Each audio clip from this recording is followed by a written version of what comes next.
Assalamualaikum warahmatullahi wabarakatuh. Alhamdulillahi rabbil alamin.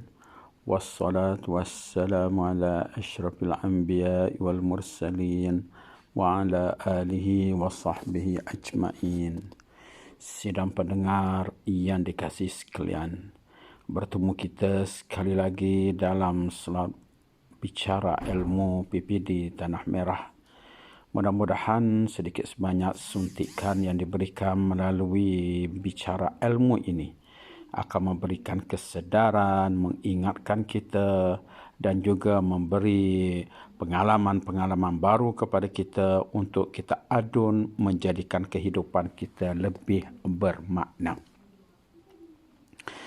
Ada seorang penebang kayu, apabila disuruh tebang kayu, diberikan kapak oleh tuannya, maka dia pergi. Hari pertama dia pergi, dia membawa balik 3 batang kayu.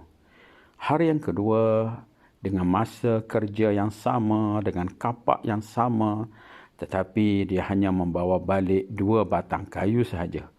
Dan hari yang ketiga, dengan masa yang sama dan kapak yang sama, dia membawa balik hanya sebatang kayu sahaja. Maka tuannya menanyakan dia, mengapa jadi begitu?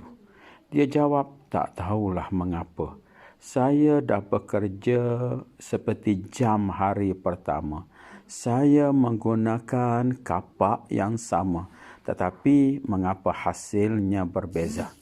Maka tuannya memberi jawapan kepada si penebang pokok tersebut.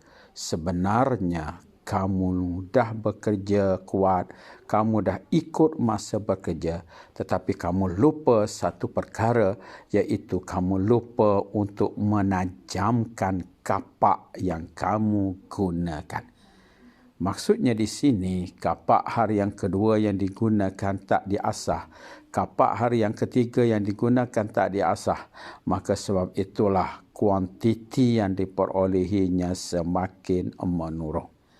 Jadi kesimpulan daripada cerita ini iaitu apa yang penting bagi kita selain daripada kita berusaha mengikut apa yang sepatutnya, kita mesti menajamkan kapak kita. Menajam kapak di sini maksudnya ialah kita menambahkan ilmu, kita menambahkan pengalaman, kita mendapatkan panduan daripada orang-orang yang telah melaluinya. Kita suka untuk berbincang amalan-amalan terbaik. Itulah namanya kita mengasah kapak kita.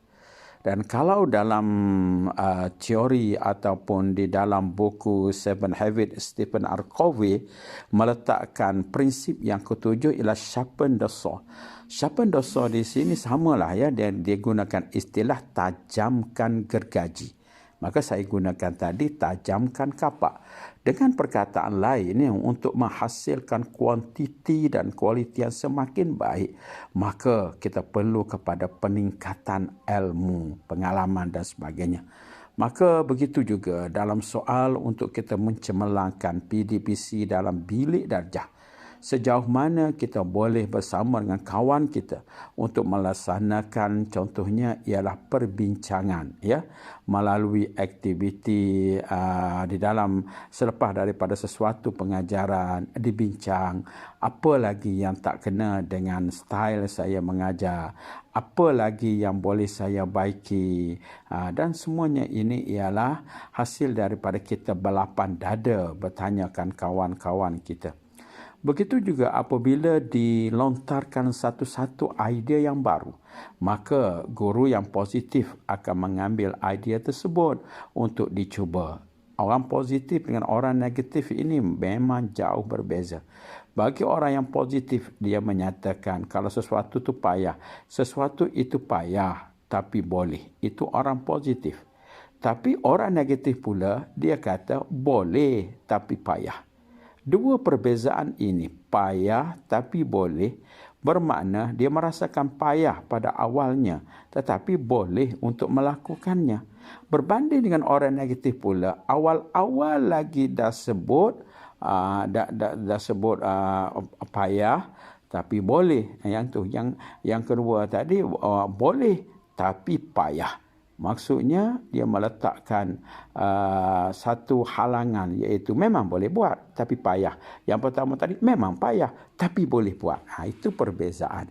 Jadi dalam soal ini untuk kita meningkatkan kualiti apa kerja buat kita berpandukan kepada kesanggupan kita untuk berbincang, menerima pandangan orang lain, sanggup berubah. Maka itulah yang dikatakan sharpen the saw ataupun tajamkan kapak yang digunakan untuk memotong pokok tadi. Baik, hadirin teman-teman yang dikasihi sekalian. Kalau kita lihat satu lagi aspek bagaimana kita mendedahkan diri kita dengan peningkatan ilmu setiap hari. Terutama sekali yang beragama Islam, ilmu yang berkaitan dengan agama. Masih banyak lagi ayat-ayat Al-Quran yang belum kita pelajari maknanya. Masih banyak lagi hadis-hadis Nabi yang belum kita baca, kita faham. Masih banyak lagi perkara-perkara yang ada dalam kitab dan sebagainya yang kita belum lagi untuk menguasainya. Sedangkan masa kita dah berada di umur senja, mati tak tahu bila, tetapi umur 50-an dan menjangkau 60-an yang belum pencing ini, maka kita jadikan diri kita orang yang suka kepada majlis-majlis ilmu. Kuliah-kuliah setiap hari antara maghrib dengan isyak, sambil berjemaah, sambil menanti solat isyak, harus dijadikan satu agenda tetap setiap hari, bukan agenda sewaktu tak ada kerja lain. Itulah yang kita nak jayakan kempen 79 saya namakan.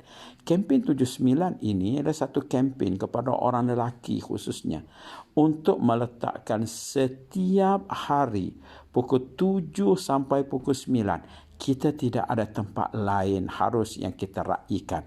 Tempat tersebut namanya ialah rumah Allah. Tempat tersebut namanya masjid ataupun surau. Tempat tersebut namanya tempat untuk kita meningkatkan ilmu, mempelajari ilmu, pelbagai ilmu, terutama ilmu agama. Itulah yang patut kita lakukan. Kalau kita masih lagi sibuk dengan perkara-perkara lain, siang hari sibuk dengan perkara lain, tapi sedikit waktu pada waktu malam kita tidak boleh memberi masa untuk diri kita dalam soal peningkatan ilmu, malang sekali orang tersebut. Dan ini dia akan bawa kepada umur dewasa. Ada kawan-kawan yang pencing kawan-kawan kita tanya macam mana aktiviti dia pencing.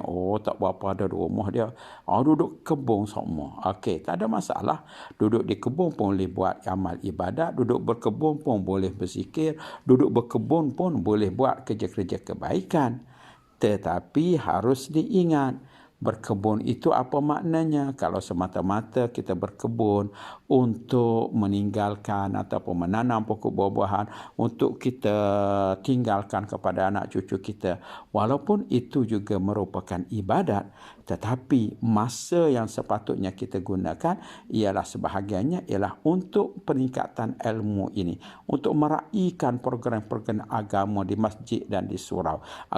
Kesimpulannya, kebun tu kebun juga, tetapi kalau bersungguh bergoma untuk kebun, adakah orang ini juga bersungguh bergoma untuk aktiviti-aktiviti keagamaan, aktiviti kerohanian? Malang sekali kalau sekiranya dalam masa kita bekerja, sibuk dengan bekerja, tak cukup solat berjemaah, tapi apabila dah pencing umpamanya masih lagi bawa perangai tersebut, malang sekali diri kita. Jadi apa yang saya nak sampaikan di sini, dalam konteks untuk kita mencari keredaan Allah, dalam konteks untuk kita berjaya dalam segala lapangan, kita harus menyediakan diri kita untuk terus belajar dan belajar. Galilah sumber ilmu yang banyak tersebut. Walaupun kita dah bergelar guru, kita mengajar anak-anak murid, harus diingat banyak lagi ilmu yang perlu kita pelajari. Selamat menjadi orang yang mencintai ilmu, teruskan belajar. Sekian, Assalamualaikum warahmatullahi wabarakatuh.